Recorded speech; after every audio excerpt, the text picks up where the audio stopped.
seguimos en el movimiento y volvemos a hacernos la pregunta en el Día Internacional del Movimiento. ¿Y qué es lo que nos mueve a nosotros? ¿Y qué es movimiento nuevamente? ¿Qué pasa con el movimiento? ¿Cómo debe ser este movimiento? Nos sirve cualquier movimiento.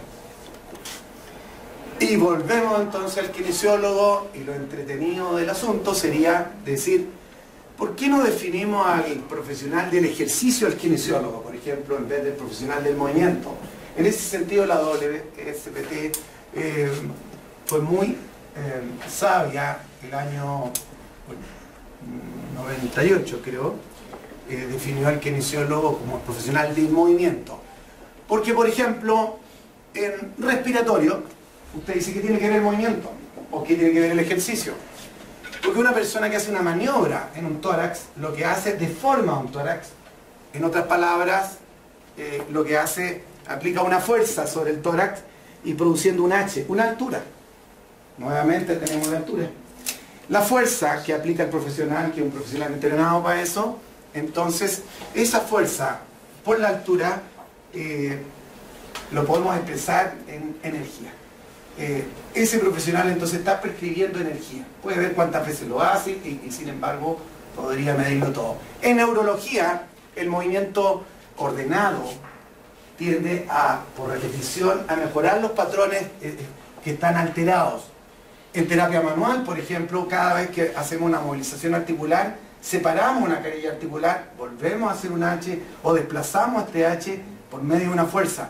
Por lo tanto, en cardiovascular, por ejemplo, en esta área, el profesional del movimiento lo que hace es somete a una persona en su ergómetro, aumenta su frecuencia cardíaca y con eso genera todo un trastorno a nivel celular, produciendo beneficios a nivel cardíaco, sistémico, etc.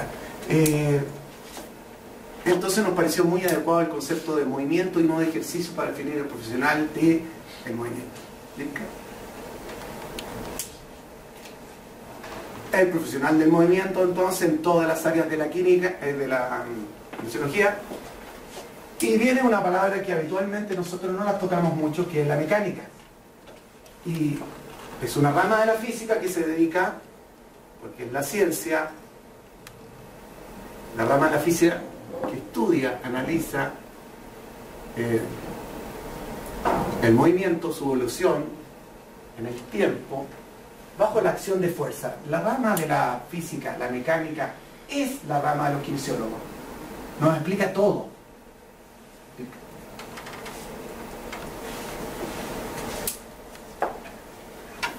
Y la kinesiología es... ¿Qué es kinesiología? El estudio del movimiento. Entonces la mecánica, que es la ciencia del movimiento, y la kinesiología, que es el estudio del movimiento, son primos hermanos, por lo tanto debemos quererlos mucho. Vamos. Continúa. Y nos propusimos la siguiente situación para darle más forma a esto. ¿Cómo debería ser el movimiento para definirlo como ejercicio? Ahí es donde viene la pregunta más interesante que nos dicen, ¿cómo debe ser este movimiento para definirlo como ejercicio que finalmente tiene los efectos benéficos? Vamos.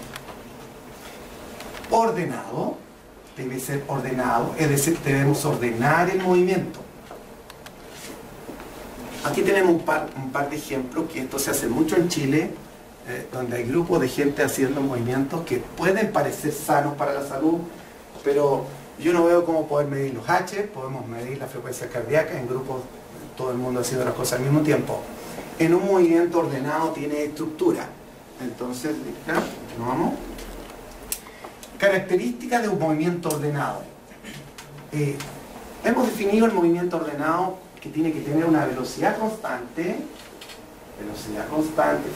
A eso, bueno, el movimiento debe tener un momento isométrico, es decir, todo movimiento debe ser hecho, detenido y vuelto a su lugar.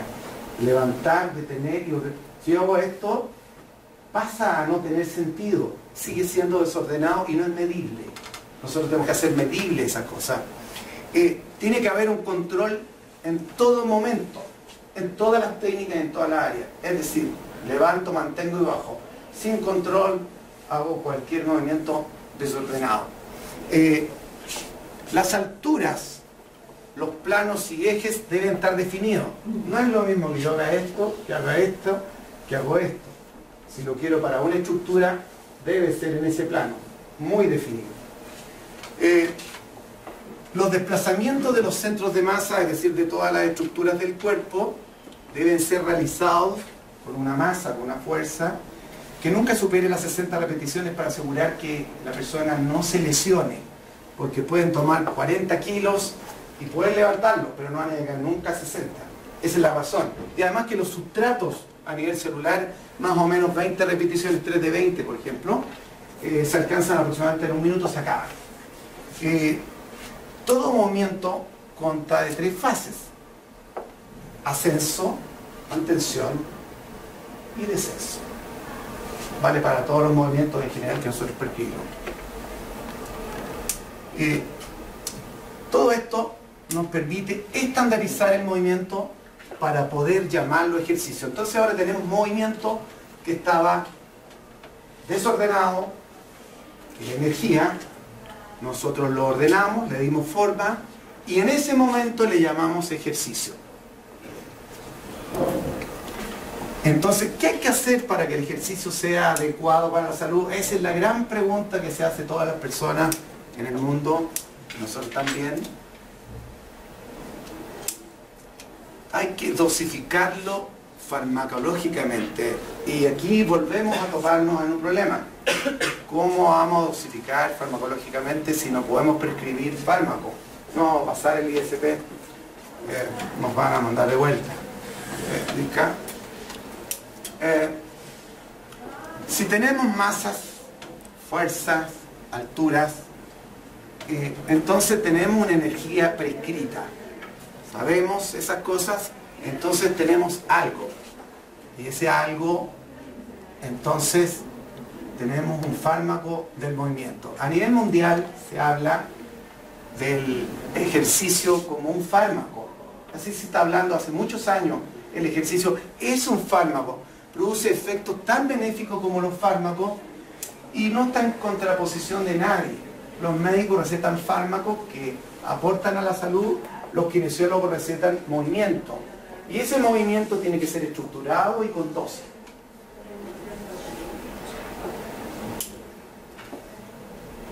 Pero, ¿cómo podríamos prescribir fármacos?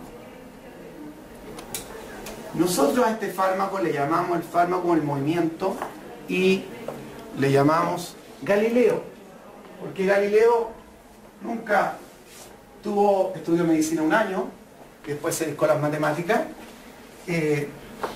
Cuando el movimiento desplazando los centros de masa alcancen 1 tonelada o 1 metro, en ese caso nosotros le llamamos Galileo, con fines de salud.